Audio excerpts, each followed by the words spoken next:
En mi cumpleaños, una mesera me entregó un papel. No beba eso. Yo sonreí, y con calma cambié mi vaso por el de mi nuera.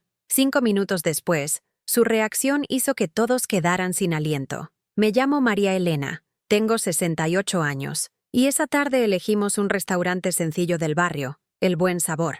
Manteles de plástico, ventiladores en el techo, una televisión pequeña en la pared pasando un partido sin sonido, olor a cilantro y comino saliendo de la cocina. Adrián, mi hijo, había reservado una mesa larga para 6. Él, su esposa Camila, mis 2 nietos y yo. Llegué con un vestido azul que uso para ocasiones familiares. Caminé despacio y me sostuve del respaldo de la silla antes de sentarme.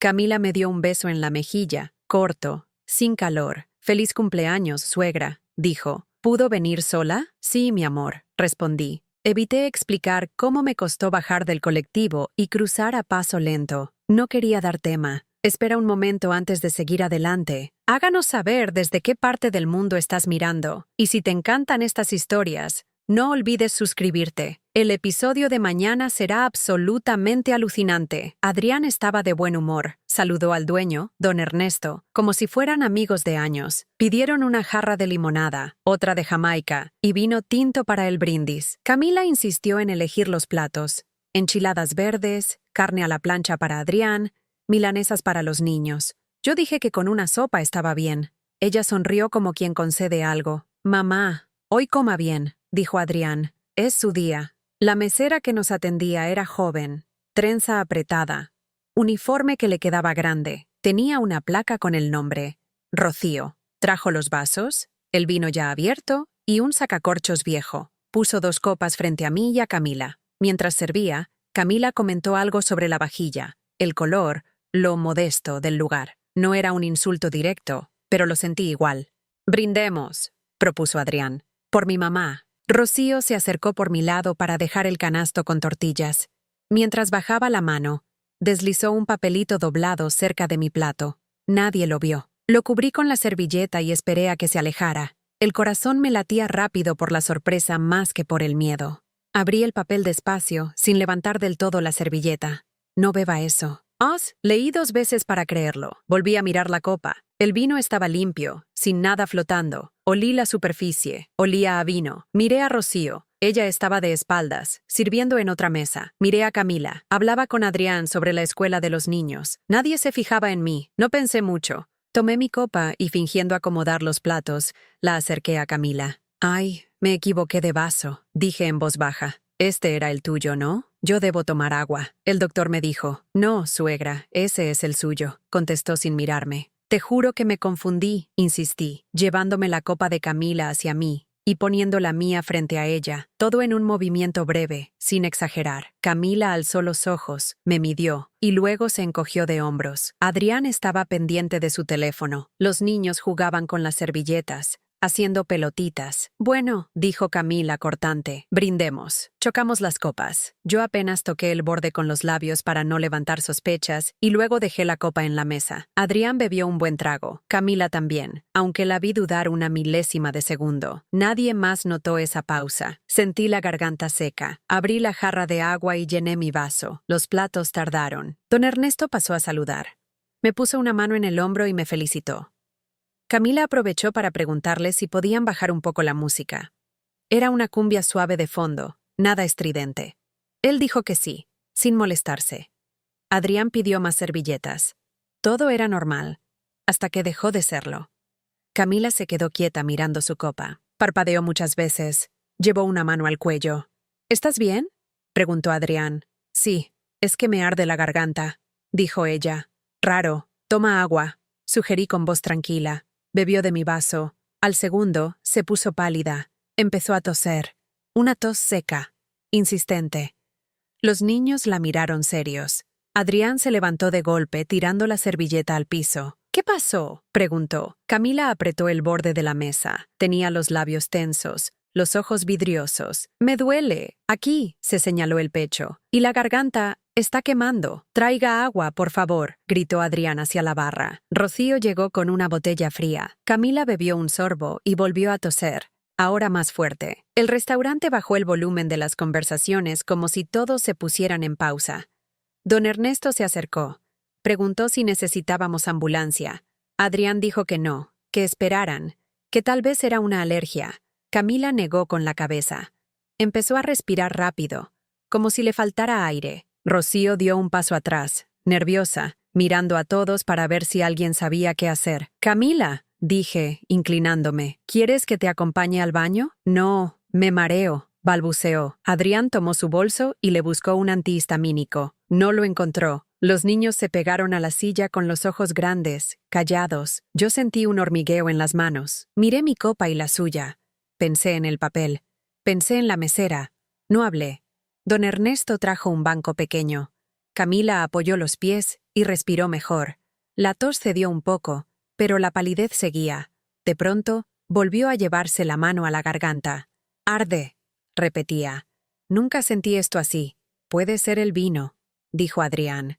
Tal vez estaba pasado. «El vino está bien», intervino Rocío con cuidado. «Se abrió hoy». «No me digas que está bien si mi esposa está así», respondió Adrián molesto. «No estoy diciendo...» Rocío se calló, bajó la mirada, me tocó el hombro con suavidad, y sin que Adrián lo notara susurró. «¿Leyó el papel?» Asentí muy leve. Ella apretó los labios como si no quisiera decir más, y se fue por el pasillo que llevaba a la cocina. Camila dijo que necesitaba aire. Adrián la llevó hacia la puerta. Don Ernesto abrió de par en par. Afuera corría un poco de viento, nada fuerte. La luz de la tarde ya caía. Yo me quedé con los niños. Les dije que tomaran limonada. Ninguno tocó el vaso. Sofía, la mayor, me preguntó si su mamá se iba a morir. Dije que no, que solo estaba incómoda. No me creyó, pero se quedó en silencio. A los minutos, Camila regresó con paso lento. Dijo que estaba mejor, que ya no ardía tanto. Se sentó. Nadie quiso comer. Don Ernesto trajo un té sin azúcar. Camila lo sostuvo con las dos manos. Adrián se sentó a su lado,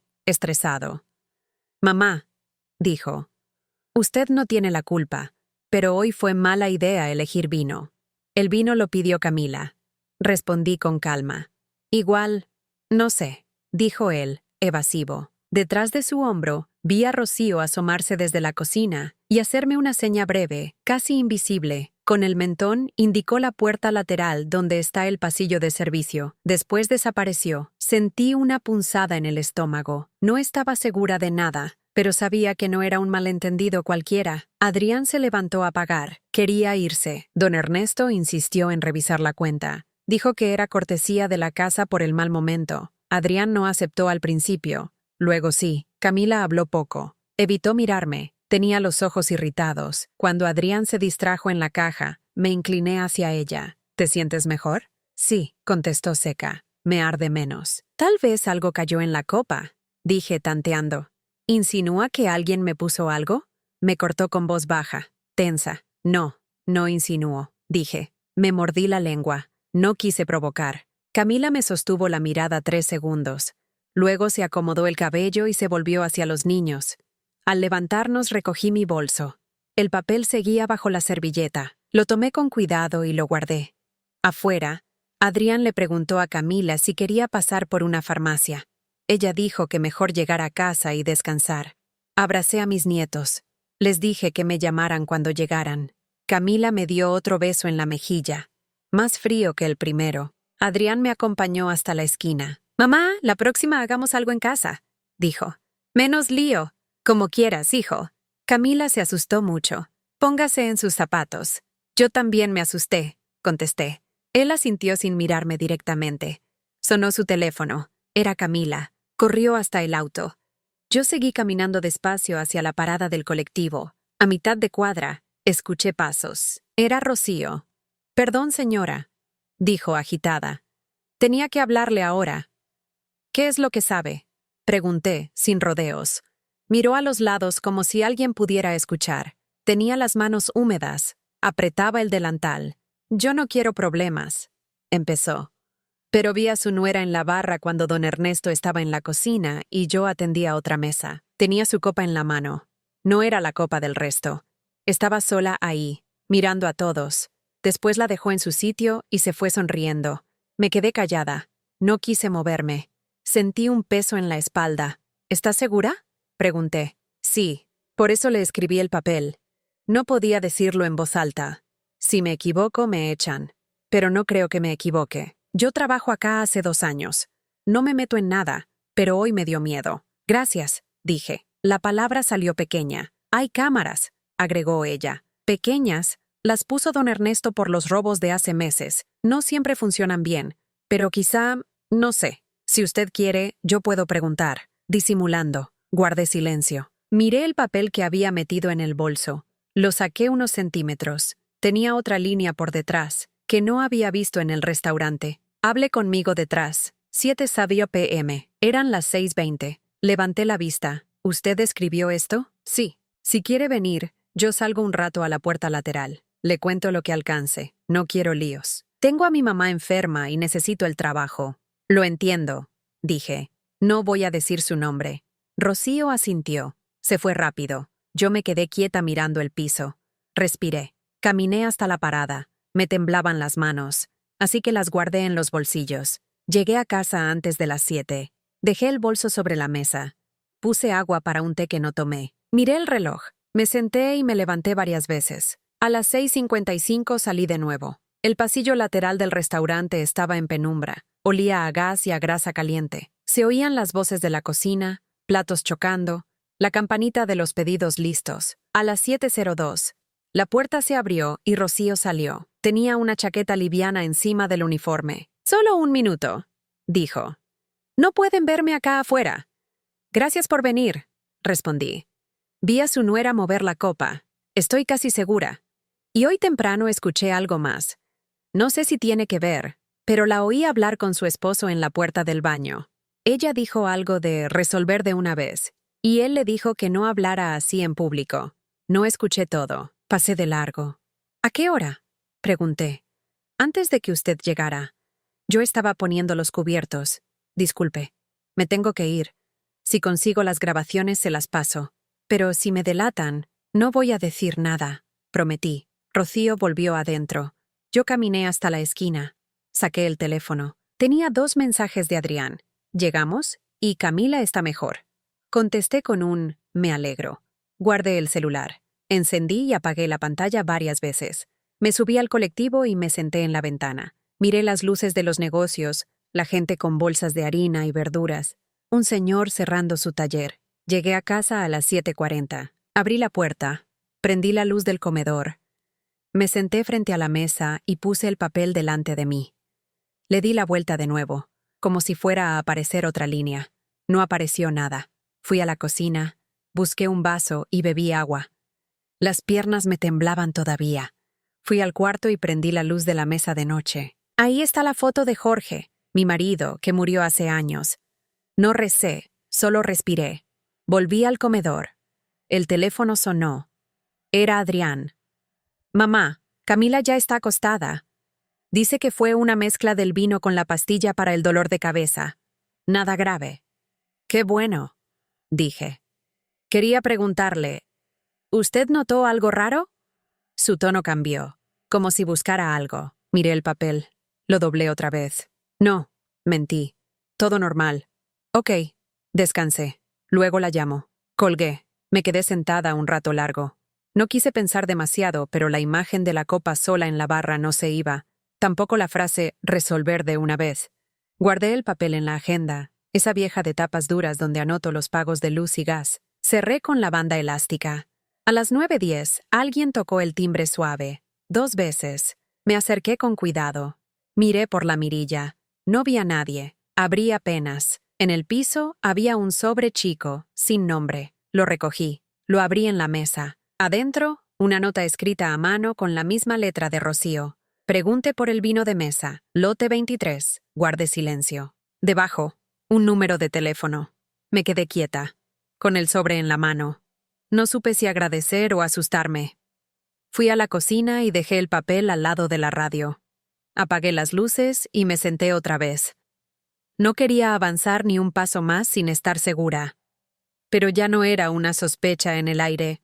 Eran detalles concretos, pequeñas piezas que encajaban. Esa noche dormí a ratos. Cada vez que cerraba los ojos, veía la copa, la tos de Camila y la cara de Rocío pidiendo que no la delatara. A las 5 de la mañana me levanté, hice café y me quedé mirando la ventana hasta que amaneció. Tenía claro que no podía hablar con nadie todavía. Ni con Adrián, menos con Camila. Primero tenía que entender qué estaba pasando, luego decidir qué hacer, y hacerlo en silencio.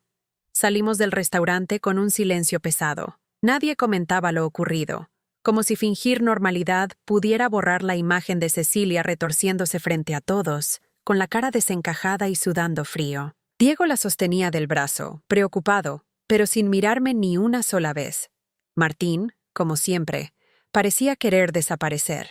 Yo caminé detrás de ellos, con paso lento. Sentía en mi interior una mezcla extraña, alivio por haber cambiado los vasos, confusión por no entender qué había pasado realmente, y un nudo en el estómago que me impedía pensar con claridad. La voz de la mesera aún resonaba en mi cabeza. No beba eso. Esa noche, cuando llegué a mi casa, no pude dormir. Me serví un té para calmarme, pero cada sorbo parecía amargo. ¿Qué había querido decir la mesera? ¿Qué había en ese vaso? ¿Por qué Cecilia, que siempre controlaba cada gesto y cada palabra frente a la familia, había reaccionado de esa manera? Encendí la luz de la cocina y observé mis manos temblorosas. Pensé en la forma en que Cecilia me había mirado al inicio de la cena, con esa sonrisa estirada que nunca llegaba a los ojos. Pensé en las veces que me había hecho comentarios hirientes disfrazados de cortesía. Teresa, quizás deberías usar ropa más apropiada para tu edad. Suegra, no te preocupes. Nosotros sabemos manejar las finanzas. Tú ya hiciste bastante. Siempre me había callado, acostumbrándome a esas pequeñas humillaciones. Pero ahora, después de lo ocurrido, todo cobraba un sentido distinto. Pasaron los días y nadie mencionó el tema. Diego me llamaba solo para preguntar cosas prácticas, nunca para saber cómo me sentía. Martín evitaba mis ojos cada vez que lo veía. Y Cecilia fingía normalidad, pero yo notaba la tensión en su voz. Me hablaba con una dulzura forzada, como si intentara convencerme de que nada había sucedido. Una tarde, mientras doblaba ropa en mi cuarto, escuché por casualidad una conversación en el pasillo. Diego y Cecilia hablaban en voz baja, creyendo que yo estaba en la cocina. No era el momento, Diego, decía Cecilia con un tono duro. Ya lo sé, pero nadie sospecha nada, respondió él nervioso. Mamá está vieja. Ni siquiera entiende lo que pasó. Sentí un escalofrío recorrerme la espalda. No escuché más porque se dieron cuenta de mi presencia y callaron de inmediato.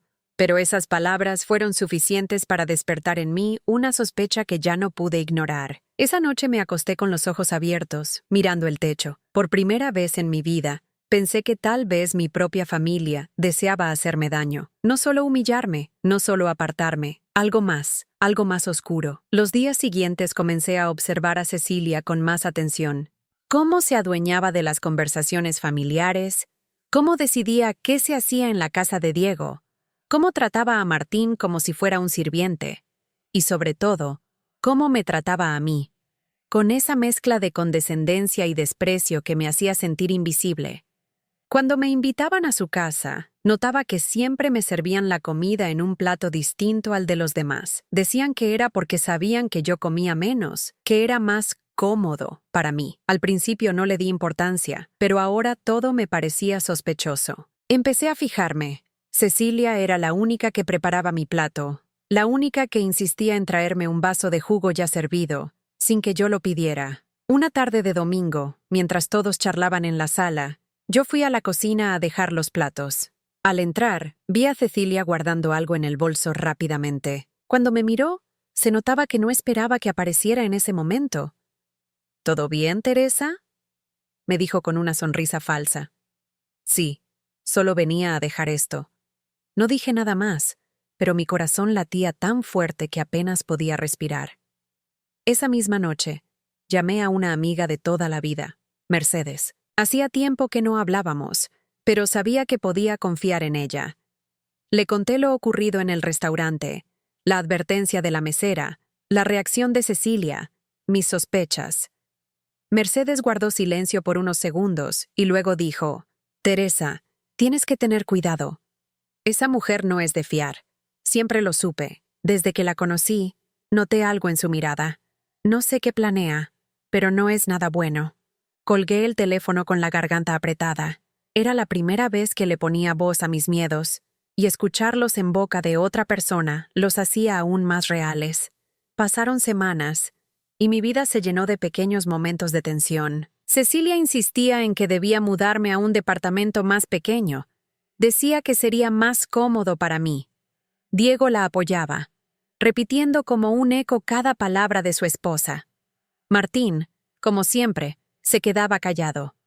Yo sentía que el tiempo se me acababa, que algo estaba a punto de suceder. Y sin embargo, me callaba. Guardaba silencio porque no tenía pruebas, solo presentimientos. Pero en mi interior, la sospecha crecía como una semilla oscura, imposible de detener. La imagen de Cecilia sudando y temblando en aquel restaurante volvía a mi mente una y otra vez. Y cada vez que la recordaba, sentía con más fuerza que aquella noche no había sido un accidente. Había sido el inicio de algo mucho peor. Los días después de aquella conversación escuchada a medias en el pasillo fueron distintos para mí. Ya no veía a Cecilia con los mismos ojos. Antes pensaba que simplemente no me soportaba, que me veía como una carga. Ahora estaba convencida de que detrás de su sonrisa y sus gestos educados había algo más. Algo que me ponía en peligro. Un sábado por la mañana, Diego me llamó para invitarme a almorzar en su casa. Cecilia fue la que habló más en la llamada, con ese tono amable que siempre sonaba falso. Suegra, lo esperamos a la 1. Yo preparé su plato favorito, pollo al horno con papas. Acepté, aunque la idea de comer lo que ella preparaba me causaba un nudo en el estómago. Cuando llegué, los niños jugaban en el patio y Diego estaba revisando unos papeles en el comedor. Cecilia salió de la cocina, impecable como siempre, y me saludó con un beso rápido. Siéntese, Teresa, ya está casi todo listo. Me quedé observando la mesa. Había 5 platos, pero uno estaba separado. Al final, distinto de los demás. Ese es para usted, dijo Cecilia al notar mi mirada. Así está más cómoda. Me senté despacio. Cuando ella volvió a la cocina, abrí mi bolso y saqué una servilleta. Con disimulo, cambié los cubiertos de mi plato por los de al lado. Nadie lo notó. Era un gesto pequeño, pero me hacía sentir más segura. Durante la comida, Diego habló de su trabajo y los niños contaron historias de la escuela. Yo apenas probé el pollo. Cecilia notó que casi no comía. ¿No le gustó, suegra?, preguntó, mirándome fijo. Sí, está rico, mentí. Ese día volví a casa más convencida de que tenía que estar alerta. La semana siguiente, fui al mercado del barrio. Mientras elegía tomates, escuché una voz conocida detrás de mí. Era la de Cecilia, que hablaba por teléfono. No me vio. Sí, ya casi está todo, decía en voz baja. Solo falta resolver lo de la casa. Teresa no aguanta mucho más, y cuando pase lo que tiene que pasar, todo quedará en manos de Diego. Sentí que las piernas me temblaban. Me escondí entre los pasillos y fingí mirar unas latas hasta que ella se alejó. Esa conversación me confirmó que mis sospechas no eran invento de mi cabeza. Esa misma tarde, llamé a Mercedes, mi amiga de la infancia. Nos conocíamos desde niñas, y aunque no hablábamos a diario, siempre estuvo cuando la necesité. Le conté lo que había escuchado. Teresa, tienes que cuidarte, me dijo con firmeza. Esa mujer no solo te quiere fuera de la casa, parece que te quiere fuera de todo. Mercedes me recomendó hablar con un abogado, pero yo aún no me sentía lista. No tenía pruebas, solo frases escuchadas en momentos sueltos. Junta todo lo que veas, todo lo que escuches, me aconsejó. Después, cuando tengas claro el panorama, lo hablamos. Los días se volvieron más tensos. Cecilia empezó a insistir en que yo debía ir a hacerme chequeos médicos. Suegra, usted se ve cansada. Sería bueno que un doctor la revise.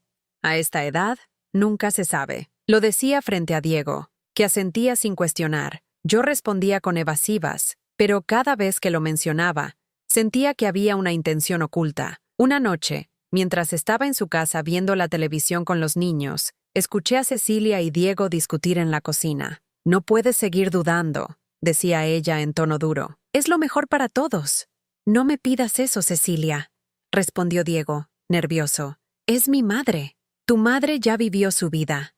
Nosotros tenemos que pensar en nuestro futuro y en el de los niños. Cuando escuché esas palabras, un escalofrío me recorrió el cuerpo. Tuve que hacer un esfuerzo para no llorar delante de mis nietos. Empecé a notar más detalles. Una vez, al entrar en la casa de Diego, vi que en la mesa había unos papeles abiertos. Alcancé a leer la palabra testamento antes de que Cecilia los guardara rápidamente en una carpeta. Son cosas de trabajo, nada importante, dijo con una sonrisa nerviosa. Yo no dije nada, pero ese detalle quedó grabado en mi memoria. Pasaron 2 semanas. Un domingo por la tarde, Mercedes vino a visitarme. Tomamos mate en la cocina y le conté todo lo que había visto y oído. Teresa, esto ya no son suposiciones. Cecilia está planeando algo serio. Si viste papeles de testamento y escuchaste esas conversaciones, no puedes quedarte callada. ¿Y qué hago?, le pregunté angustiada. Si le digo algo a Diego, va a pensar que invento cosas. Siempre la defiende. Mercedes se quedó pensando y luego dijo: yo conozco a un abogado de confianza. Podría orientarnos, al menos para entender qué derechos tienes. Acepté su ayuda.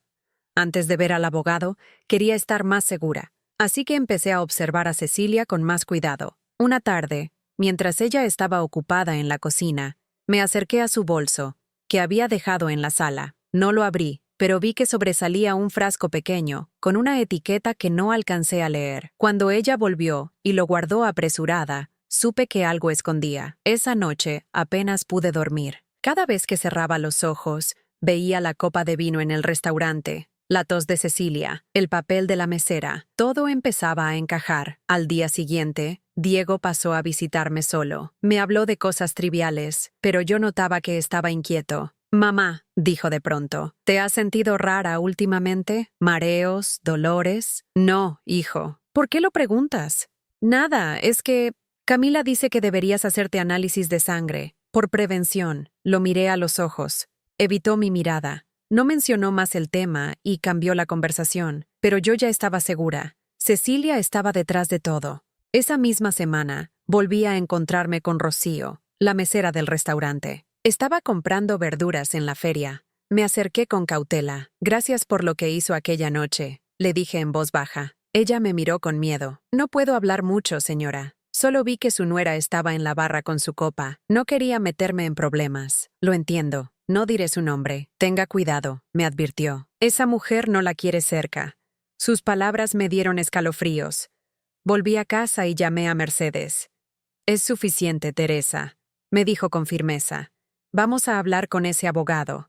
No puedes seguir sola en esto. Yo asentí, aunque con miedo. Todavía no tenía pruebas escritas ni grabadas, solo fragmentos de conversaciones, miradas, gestos, pero algo dentro de mí me decía que si no actuaba pronto, Cecilia iba a dar el siguiente paso. Me senté en mi cama esa noche, mirando la foto de mi difunto esposo en la mesa de luz. Le hablé en voz baja. Si estuvieras aquí, me dirías qué hacer. Yo sé que no me estoy volviendo loca. Ellos quieren deshacerse de mí. Cerré los ojos con el corazón agitado. Por primera vez en mi vida, sentí miedo de mi propia familia. Y aunque todavía no tenía todas las pruebas, ya no quedaban dudas en mí. Cecilia estaba planeando algo terrible. Las semanas siguientes fueron las más pesadas de mi vida. Desde aquella conversación con Rocío y lo que había escuchado entre Diego y Cecilia, sentía que ya no podía confiar en nadie dentro de mi familia. Cada invitación a comer en su casa, cada visita que recibía, me parecía un escenario preparado para recordarme que no tenía lugar, que mi tiempo estaba contado. Un domingo al mediodía, Diego vino a buscarme en su auto. Quería que almorzara con ellos. Yo no tenía ganas, pero no quise rechazarlo para no levantar sospechas. Cuando llegamos, noté que la mesa estaba puesta solo con 5 platos. Cecilia, con su sonrisa seca, me señaló una silla en la esquina. «Ese lugar es para usted, Teresa. Así está más tranquila», dijo. Los niños se sentaron a su lado. Yo quedé apartada, como si fuera una invitada indeseada. Durante toda la comida, apenas me dirigieron la palabra. Cada vez que intentaba participar en la conversación, Cecilia me interrumpía con comentarios como: «No se preocupe, suegra, estas cosas son complicadas para usted». Diego asentía sin cuestionarla. Martín solo miraba su plato. Cuando trajeron el postre, un flan que supuestamente era para todos, Cecilia sirvió porciones más grandes a Diego y a los niños. A mí me dio el plato más pequeño. No reclamé, pero por dentro sentí una punzada. Era un detalle insignificante, pero sumado a todo lo demás me hacía sentir invisible. Una tarde, mientras los niños hacían la tarea, escuché a Cecilia hablar por teléfono en la cocina. No me vio entrar. Sí, ya hablé con Diego, decía. Es cuestión de tiempo. Ella está cada vez más débil. Nadie sospecha nada. Cuando colgó, me encontró de pie en la puerta.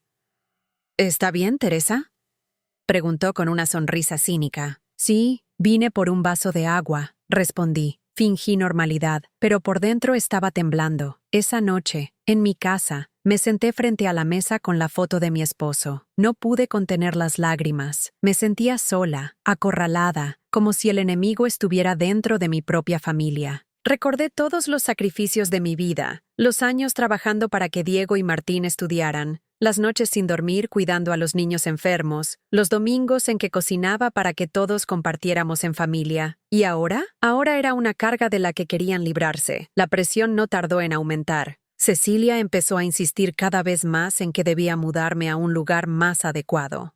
Suegra, he visto algunos departamentos pequeños en el centro, muy lindos, con seguridad y ascensor.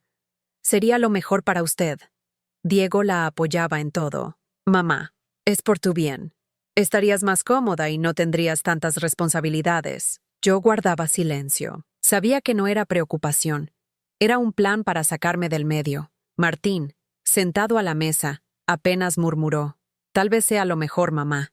Ese comentario me dolió más que todos los anteriores. Comencé a tener miedo de aceptar la comida o la bebida que me ofrecían. Cada vez que Cecilia llenaba mi vaso de jugo, yo lo dejaba de lado. Cuando me servía un plato ya preparado, fingía estar sin apetito.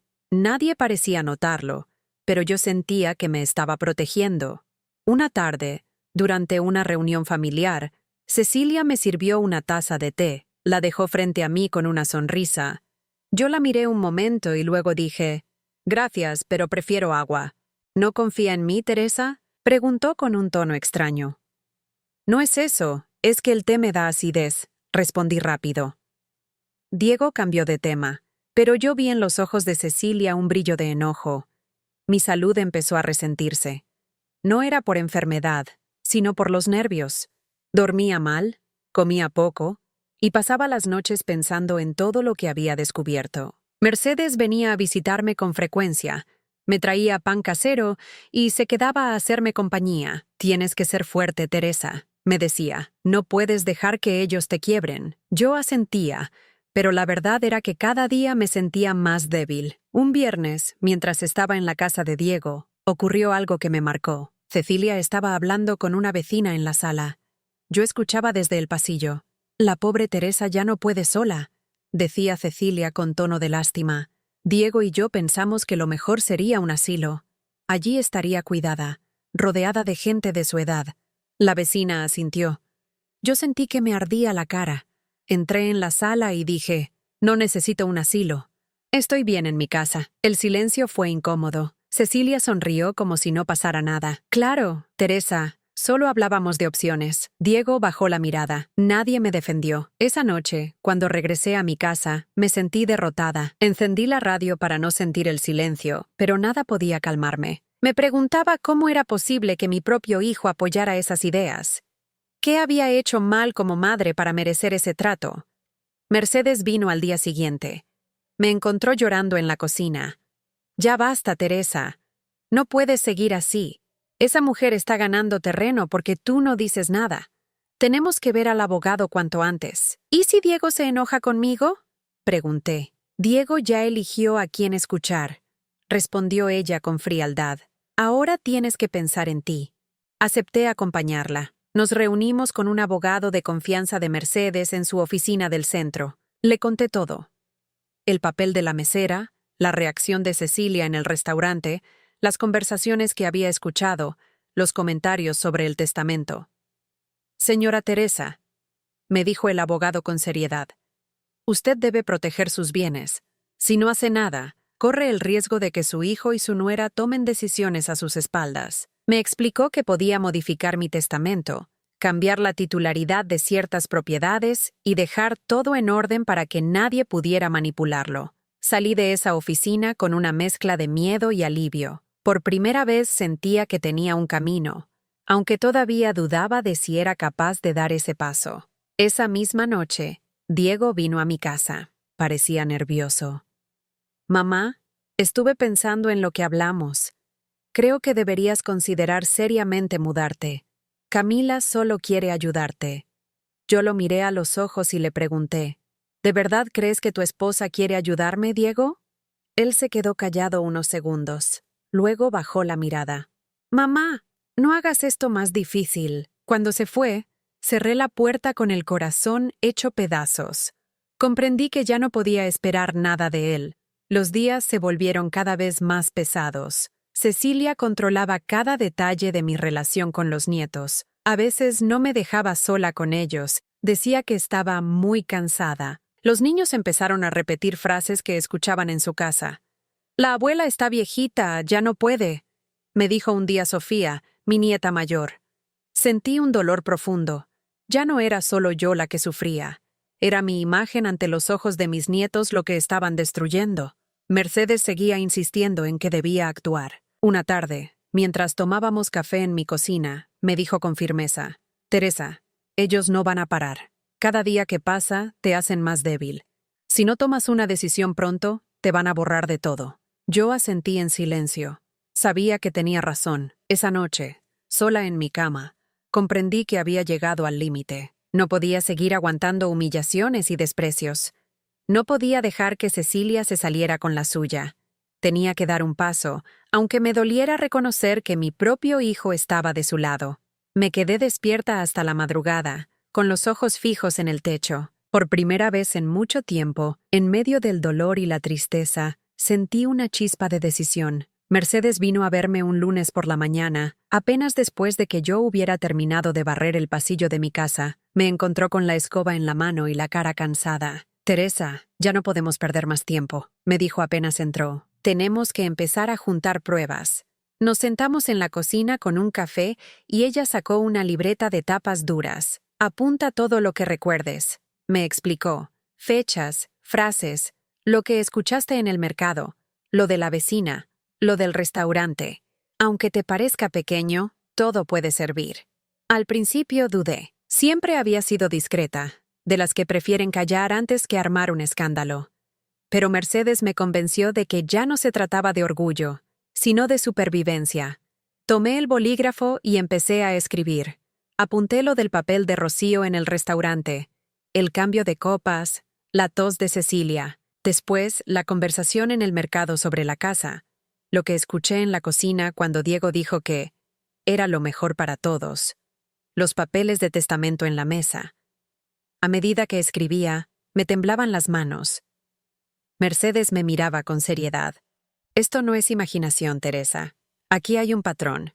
Están planeando algo grande». Esa misma tarde, Mercedes me acompañó al estudio del abogado que ya conocíamos. Llevé la libreta conmigo. Él la leyó despacio, anotando detalles en su computadora. «Señora Teresa», dijo al terminar, «lo más importante ahora es que usted se proteja legalmente. Tiene derecho a cambiar su testamento y dejar sus bienes a quien quiera. También puede nombrar a alguien de confianza como apoderado, para evitar que otros manipulen sus decisiones». Me explicó que había mecanismos para impedir que Diego y Cecilia tomaran control de todo, pero necesitaba actuar en silencio, sin que ellos lo supieran. «Si sospechan, podrían adelantarse», advirtió el abogado. Asentí con miedo, pero también con una determinación que no había sentido en años. Esa semana, Mercedes y yo nos reunimos varias veces. Ella se convirtió en mis ojos y mis oídos. Una tarde, fue a la casa de Diego conmigo para acompañarme. Cecilia no disimuló su molestia. «Qué raro verla por aquí, Mercedes», dijo con su sonrisa falsa. «Vine a visitar a mi amiga», respondió ella firme. «¿Acaso hay algún problema?» Cecilia no contestó. Solo se encogió de hombros y siguió preparando la merienda. Mientras los niños jugaban en el patio, Mercedes me susurró. «Mira cómo se pone nerviosa cuando no está sola. Eso dice mucho». Poco a poco, fui notando más cosas. Cecilia tenía la costumbre de guardar papeles en un cajón del aparador. Una tarde, mientras ella estaba ocupada en la cocina, me acerqué con disimulo. El cajón no estaba cerrado con llave. Vi sobres con sellos de bancos, carpetas con etiquetas como documentos de la casa y seguro de vida. No me atreví a sacar nada, solo memoricé lo que vi. Cuando se lo conté a Mercedes, ella me dijo, no necesitas robar nada, solo con que recuerdes esos nombres ya tenemos algo para pedir información legal. Diego seguía actuando como si todo fuera por mi bien. Una noche, vino solo a visitarme. Me trajo una caja con medicamentos. Mamá, Camila me pidió que te los dejara. Son vitaminas, nada más. Lo miré fijo. ¿Y por qué ella se preocupa tanto por mis pastillas? Pregunté. ¿Por qué te quiere?, dijo él, aunque sin convicción. Guardé la caja sin abrirla. Cuando se fue, Mercedes vino a verme. Le conté, y ella, sin dudar, me aconsejó. No tomes nada que venga de sus manos. Abrimos la caja juntas. Los frascos no tenían etiquetas claras. Llamamos al abogado al día siguiente y él nos dijo que guardáramos todo como evidencia. En medio de ese clima de tensión, la única que me daba fuerzas era Mercedes. Un sábado a la mañana, mientras desayunábamos, me dijo, Teresa, tienes que pensar en algo más. Si decides desheredarlos, ¿a quién vas a dejar tus bienes? Me quedé en silencio. Nunca me había hecho esa pregunta. Ella entonces me sugirió una idea que me sorprendió. Podrías donarlo a un hogar de ancianos. Tú sabes lo que es sentirse abandonada. Sería una forma de ayudar a otros que están como tú. La idea me quedó rondando en la cabeza. Esa noche, mirando el techo de mi cuarto, pensé en todas las personas mayores que había visto solas, sin familia. Yo no quería que mi vida terminara así, y tal vez, al dejar mis bienes a un lugar donde cuidarían a otros, encontraría una forma de dar sentido a tanto sufrimiento. Mientras tanto, Cecilia no dejaba de insistir. Me llamaba varias veces a la semana. Suegra, ¿ya pensó en lo que le dije? El departamento en el centro es perfecto para usted. No quiero mudarme, respondía yo. Ella suspiraba con fastidio. Es que usted no entiende lo difícil que es para nosotros. Cada frase suya confirmaba que no era preocupación, era interés. Un día, al salir del supermercado, me crucé con Rocío, la mesera. Me reconoció enseguida. ¿Cómo está, señora Teresa?, me preguntó nerviosa. Con miedo, admití. Ella miró alrededor y dijo en voz baja, yo sigo trabajando en el restaurante. Si quiere, puedo preguntar por las grabaciones de aquella noche. Tal vez todavía existan. Esa posibilidad me dio un poco de esperanza. Le agradecí, aunque le pedí que tuviera cuidado. Mercedes insistía en que debíamos avanzar rápido. Una tarde, después de tomar mate, me dijo, el abogado ya preparó los documentos. Solo falta que los firmes. Con eso aseguras que Diego y Cecilia no tengan ningún derecho automático sobre tu herencia. Me temblaban las manos. Sentía culpa, pero también una necesidad enorme de proteger lo poco que era mío. ¿Y si Diego se entera?, pregunté. No tiene por qué enterarse, respondió Mercedes. Y si lo hace, será demasiado tarde. El día de la firma llegó. Fui con Mercedes a la oficina del abogado. Llevaba mi libreta y el sobre con los frascos que Diego me había dado. El abogado guardó todo como parte del expediente. Después me pasó los documentos. Con esta firma, usted nombra a Mercedes como su representante legal y cambia la disposición de sus bienes a favor del hogar de ancianos. Respiré hondo y firmé. Al hacerlo, sentí una mezcla de tristeza y alivio. Era como aceptar que mi propia familia me había dado la espalda, pero también como recuperar un poco de control sobre mi vida. Esa noche, al volver a casa, encontré a Diego esperándome en la puerta. ¿Dónde estabas, mamá?, preguntó. En el centro, con Mercedes, contesté. Él frunció el ceño. Camila dice que últimamente estás rara. Espero que no te esté llenando la cabeza de tonterías. No respondí. Lo miré un momento y luego entré a mi casa. Cerré la puerta con llave y apoyé la espalda contra ella. Por primera vez en mucho tiempo, sentí que tenía un arma silenciosa para defenderme. Tal vez aún no podía enfrentar a Cecilia cara a cara, pero ahora sabía que, cuando llegara el momento, no tendría que seguir siendo la víctima indefensa que todos pensaban que era. Las semanas siguientes a la firma de los documentos fueron una mezcla de tensión y calma extraña. Yo sabía que había dado un paso decisivo, pero todavía faltaba enfrentar la reacción de Diego y de Cecilia. En mi interior convivían el miedo y la certeza de que había hecho lo correcto. Mercedes me visitaba con frecuencia. siempre recordándome que no estaba sola. Una tarde, mientras tomábamos café, me dijo: «Ten paciencia, Teresa, no digas nada. Deja que ellos sigan creyendo que tienen todo bajo control». Asentí. Esa era la parte más difícil. Guardar silencio. Fingir que nada había cambiado. Cecilia no tardó en retomar sus presiones. Un domingo al mediodía, durante una comida en su casa, volvió a insistir: «Suegra, no puede seguir sola en esa casa vieja. Mire que es un riesgo para usted». Diego y yo pensamos que lo mejor sería que se mude cuanto antes. «Mamá, escúchala», agregó Diego. «Es lo mejor para ti». Yo no respondí, solo jugueteé con la servilleta y sonreí con calma. Dentro de mí, sentí un alivio que ellos no podían imaginar. Ya no tenían poder sobre mi futuro. Martín, como siempre, permaneció en silencio. Sus ojos evitaban los míos. Yo ya no esperaba nada de él. Una tarde, Cecilia apareció en mi casa sin avisar. Llevaba una carpeta en la mano. «Teresa, traje unos papeles para que firme. Son cosas simples, actualizaciones del seguro y la propiedad». La miré fijo. «Prefiero revisarlos con calma más adelante». Ella forzó una sonrisa. «Claro, como quiera, pero sería bueno que no demore». Guardó los papeles y se fue, dejando tras de sí un olor a perfume fuerte y una sensación amarga. Apenas cerré la puerta, llamé a Mercedes y le conté. «Hiciste bien en no firmar nada», dijo ella con firmeza. Seguramente era otra trampa. El momento decisivo llegó poco después.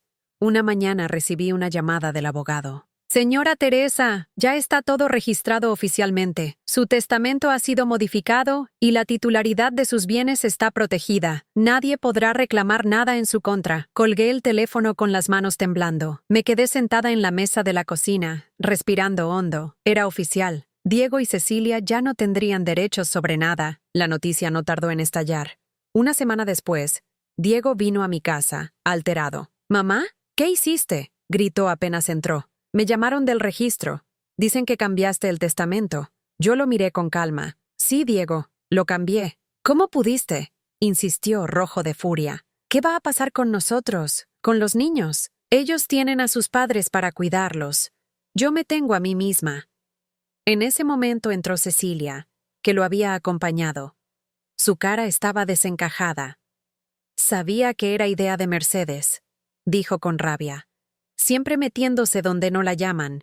«No culpes a nadie, Cecilia», respondí firme. «Fue mi decisión». «¿Y a quién le dejaste todo entonces?», preguntó Diego, casi suplicando. Respiré profundo antes de responder. «A un hogar de ancianos, personas que realmente saben lo que significa estar solos y abandonados». El silencio en la sala fue absoluto. Cecilia se llevó la mano a la boca, incrédula. Diego me miró como si no reconociera a la mujer frente a él. «Nos dejaste sin nada», murmuró. «No los dejé sin nada», aclaré. «Ustedes mismos se dejaron sin nada cuando decidieron tratarme como un estorbo». Cecilia explotó. «Esto no se va a quedar así. Usted está confundida. No sabe lo que firma. Todo fue revisado legalmente», interrumpí. «No hay marcha atrás». Diego se dejó caer en una silla, con la cara entre las manos. Cecilia caminaba de un lado a otro, furiosa, pero ya no tenía poder. Por primera vez en mucho tiempo, sentí que la balanza estaba a mi favor. Después de ese día, las visitas disminuyeron. Diego me llamaba a veces, pero siempre con tono distante. Cecilia no volvió a aparecer por mi casa. Martín seguía en silencio, sin tomar partido. Yo encontré en Mercedes la compañía que me faltaba. Íbamos juntas al mercado, tomábamos mate en las tardes, hablábamos de la vida. Ella celebró conmigo cuando el hogar de ancianos me envió una carta de agradecimiento por la donación futura. «Hiciste lo correcto, Teresa», me dijo. «Protegiste tu dignidad y le diste valor a todo lo que viviste». No fue fácil. Muchas noches lloré en silencio, pensando en lo que había perdido: el cariño de un hijo, la cercanía de mis nietos, la familia que siempre soñé tener. Pero también entendí que no podía seguir siendo víctima de quienes me despreciaban. La última vez que vi a Cecilia fue en un cumpleaños de los niños. Me saludó con frialdad, sin poder ocultar el rencor. Yo la miré tranquila, ya no podía hacerme daño. Esa noche, al volver a mi casa, encendí la luz del comedor y me senté frente a la foto de mi esposo. «Ya está todo hecho», le dije en voz baja. No pudieron conmigo. Sentí una calma profunda. No era alegría, tampoco venganza estridente, era paz. Después de tanto sufrimiento y humillación, había logrado proteger lo que era mío y, sobre todo, recuperar mi dignidad. Por primera vez en muchos años, dormí profundamente.